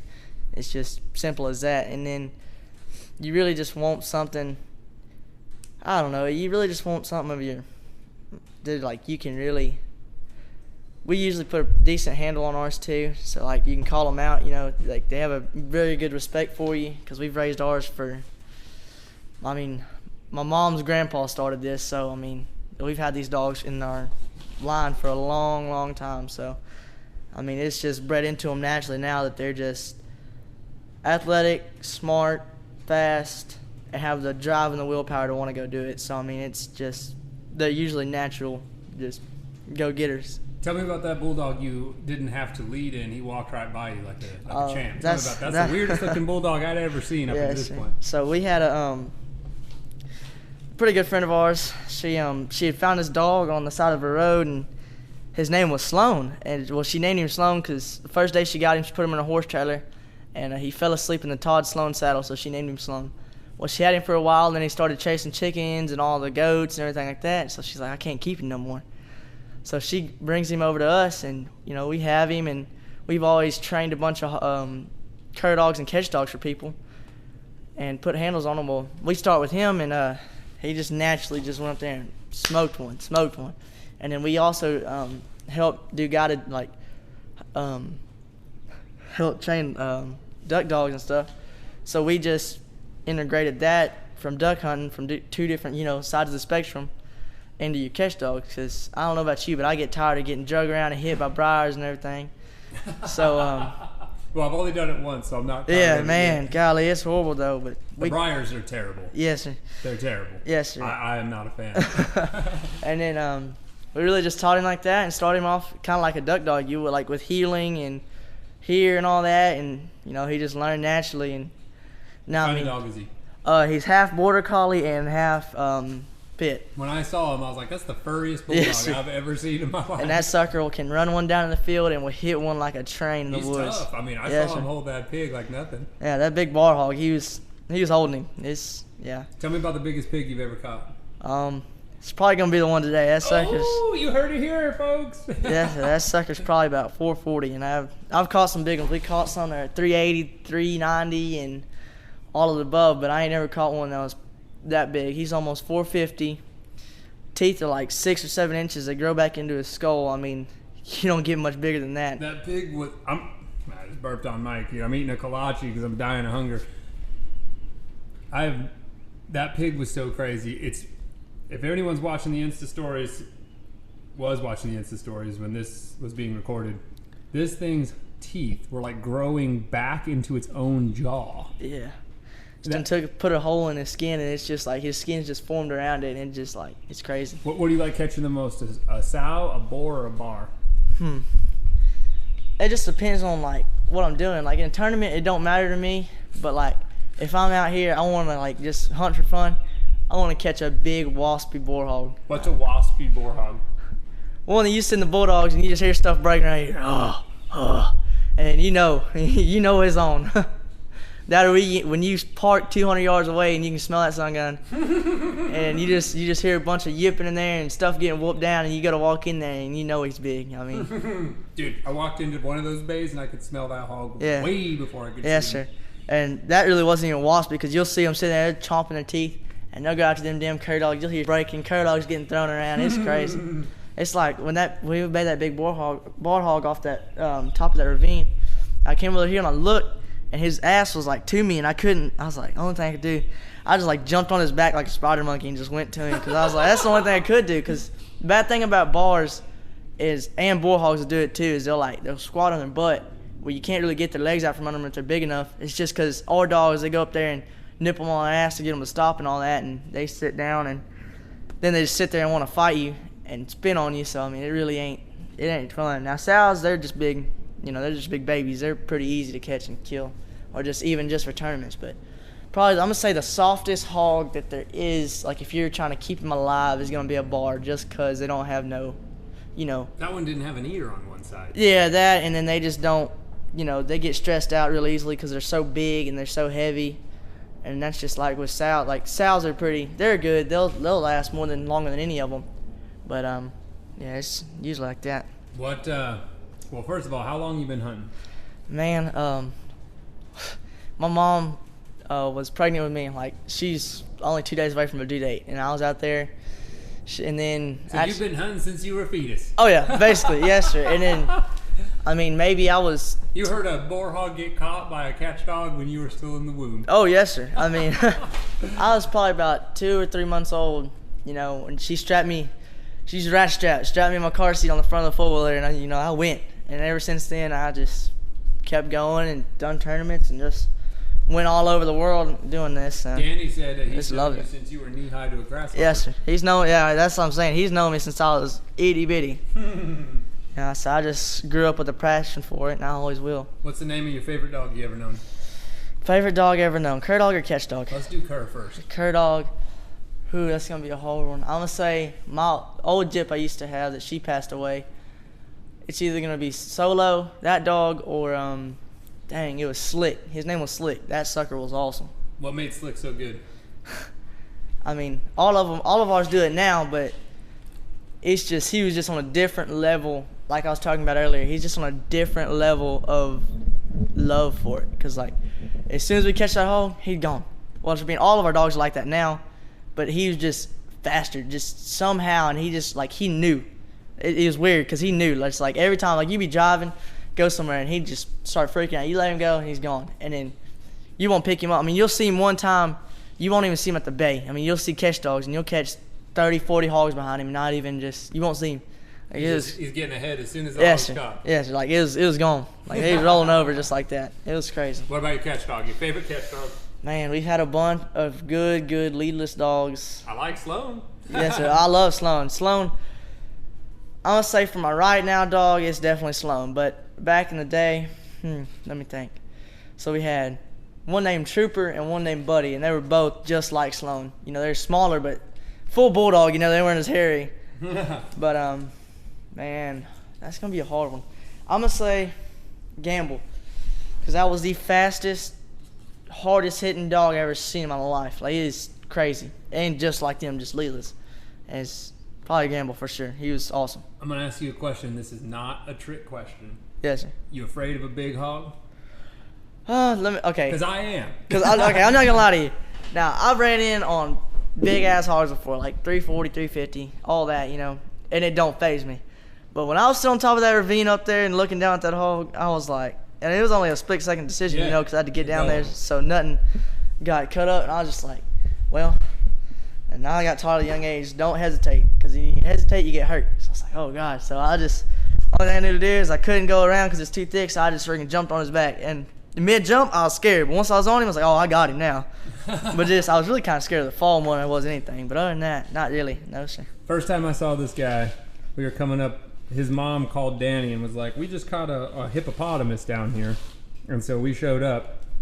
And the first time I saw this kid, He was riding. He had just got done riding on the back of this giant bar hog. Yes. And I was like, this kid just killed a 400-pound bar hog with like a pocket knife. Yeah. So by myself too. I was just like, it was just me. And then he goes aquatic in his underwear and reels in a sharp tooth boar. I was like, I gotta have this kid on the show. I don't care what's going down. We're calling it early. I'm gonna bring this guy into the barn. We're gonna talk.